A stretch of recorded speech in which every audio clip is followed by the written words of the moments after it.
My name is Audra Kelly, and this is my story. In 2011, I tried to end my life. After years of living with bulimia and addiction, I just couldn't handle it anymore. My days always began with darkness. I had depression so bad it just hurt in my chest, and I labeled myself unlovable. I kept people at a very huge distance, and I really missed my children. I just couldn't go on any longer. Because of my past with addiction, I was on felony probation.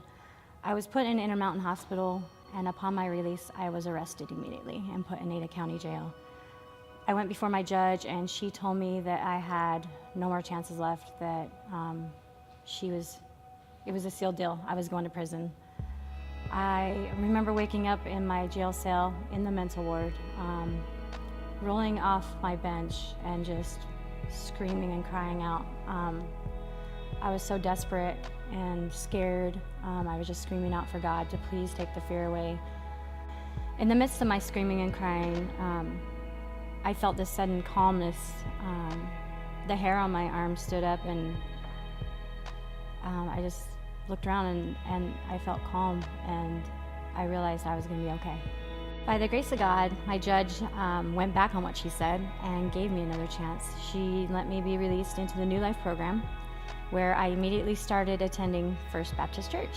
And immediately I felt the presence of God. I spent the whole first time crying my eyes out when I got here.